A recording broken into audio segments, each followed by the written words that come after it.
அன்பில்லர்களே, நாம் தொடர்ச்சியாக வளைகுடாவில் நிலையை கொண்டுள்ளோம். அமெரிக்காவும் இஸ்ரேலும் ஈரானை நேரடியாக தாக்கி பார்க்கின்றன. இஸ்ரேல் மற்றும் அமெரிக்காவின் தாக்குதலுக்கு பதிலடியாக தாங்களும் ஏவுகணைகள் மற்றும் ட்ரோன்கள் இஸ்ரேலை நோக்கி ஏவியுள்ளதாக ஈரானின் IRGC தெரிவித்திருக்கின்றது. இது தீவிரமான பதிலடி என்று அவர்கள் தெரிவித்திருக்கின்றார்கள். ஈரானில் தற்பொழுது இணைய சேவை நெட் சேவை முற்றுமுழுதாக முடக்கம் செய்யப்பட்டிருக்கின்றது.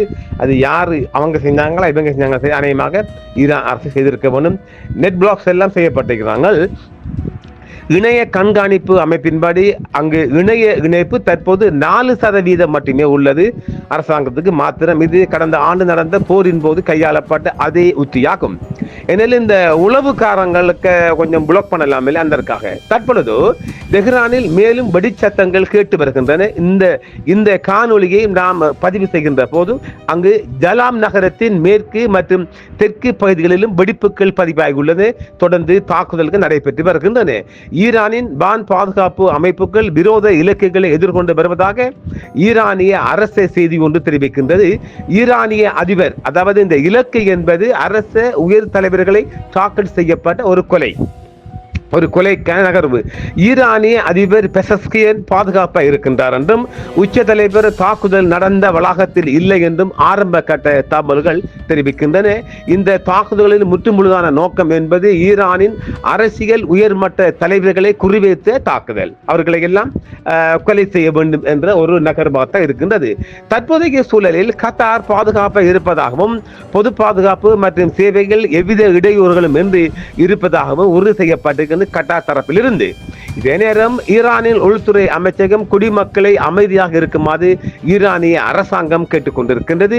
ஈரானிய உள்துறை அமைச்சகம் குற்றவாளி எதிரிகள் மீண்டும் ஒரு முறை அனைத்து சர்வதேச சட்டங்களை மீறி பேச்சுவார்த்தைகளின் போது நமது அன்பான தாயகத்தை மீண்டும் தாக்கியுள்ளனர் என்றும் அவர் தெரிவித்திருக்கின்றது.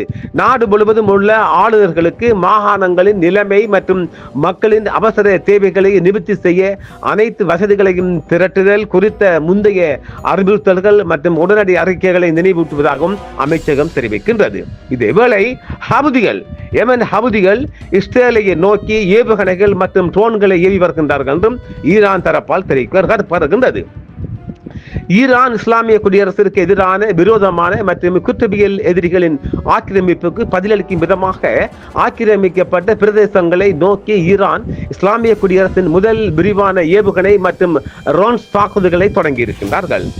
ரஷ்ய ஜனாதிபதி விளாடிமிர் புடின் நெருங்கிய கூட்டாளியும் பாதுகாப்பு கவுன்சிலின் துணைத் தலைவருமான டிமிட்ரி மெட்வெடேவ் ராணுவ நடவடிக்கைகளை வன்மையாக கண்டித்திருக்கின்றார். அபுதாபியில் வெடிப்பு சத்தங்கள் கேட்ட வண்ணம் இருப்பதாகவும் அங்கு ஈரானிய ஏவுகணைகள் பாய்ந்திருப்பதாகவும் தெரிவிக்கப்படுகின்றது. ஐக்கிய அரபு எமிரேட்ஸ் தலைநகர் அபுதாபியில் இருந்து ஒரு பெரிய வெடிப்பு சம்பவம் ஒன்று பதிவாகியுள்ளதாகவும் சர்வதேச செய்திகள் சற்று முன்னே செய்தி வெளியிட்டு இருக்கின்றது. குவைத்தில் வெடிச்சத்தங்கள் கேட்டிருக்கின்ற சைரங்கள் இயக்கப்படுகின்றன. இன்னும் அழிவுகள் சேதங்கள் குறித்தான தகவல் வெளிவரவில்லை. இது அவசர செய்தி என்பதால் நாம் இன்று இரவு முற்றுமுழுதான சேத விவரங்களை தர இருக்கின்றோம். தற்போதைய சூழல் மிகவும் பதற்றமாக உள்ளது என்றும் அமெரிக்கா மற்றும் இஸ்ரேல் இணைந்து ஈரானுக்கு எதிராக ஆபரேஷன் இபிக் என்ற ஒரு பெயரில் ஒரு பாரிய தாக்குதலை நடத்தி இருக்கின்றார்கள். அதாவது இது சரியா சொல்ல ஒரு கோப நடவடிக்கை அப்படி சொல்லலாமா பார்க்கலாம். ராணுவ நடவடிக்கை மற்றும் இலக்குகள் என்பது கூட்டு தாக்குதல்.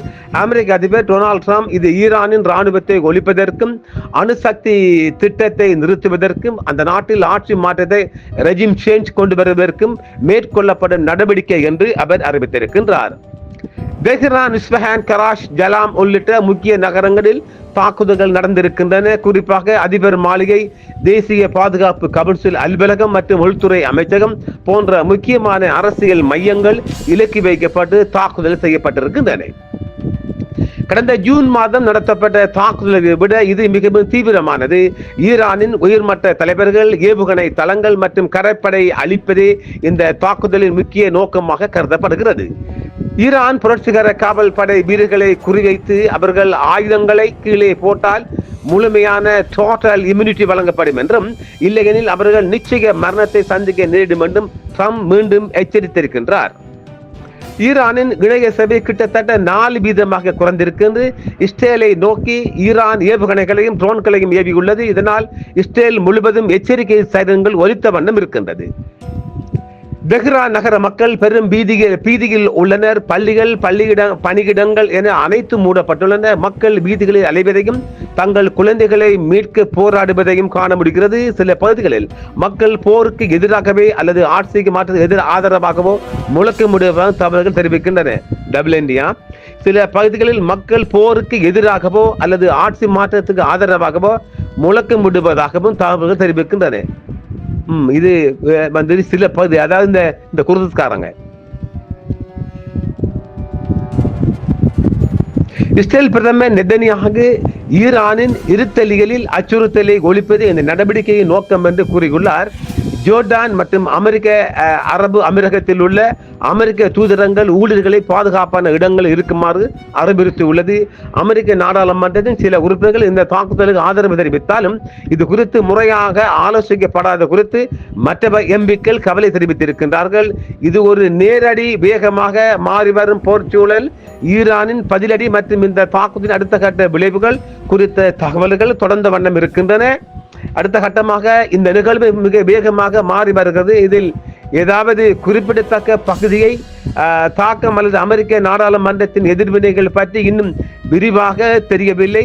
தொடர்ச்சியாக செய்திகள் வெளிவந்த வண்ணம் இருக்கின்றது. நாம் சிறு செய்தியாக இந்த காணொலிகளை அவசரமாக வழங்கிய வண்ணம் இருக்கின்றோம். அடுத்த கட்டமாகவும் நாங்கள் எங்களது அடுத்த இலக்கமான இது 2ஆம் இலக்கம் 3ஆம் இலக்கத்துக்கும் போகின்றோம். இவங்க இதை நாங்கள் சரியா, அதாவது ஆபரேஷன் எபிக் ஃபியூரி என்றால் மாபெரும் சீட்ட நடவடிக்கை, கோபமான நடவடிக்கை என்று சொல்லலாம். இந்த நடவடிக்கை தான் தற்போது நடைபெற்று வருகின்றது. 3ஆம் காணொலி சந்திப்போம் நேர்களே. என்றும் உங்களுடன் சன்ரைஸ் இந்தியா டிவி சப்ஸ்கிரைப் பண்ணுங்கள், பெல் பட்டனையும் கிளிக் செய்யுங்கள். உங்கள் ஆதரவே எங்கள் சேவை. ஆதரவு தாருங்கள், அரவணைப்போம். மறக்காம சர்ப்ரைஸ் பண்ணுங்க. தேங்க்யூ.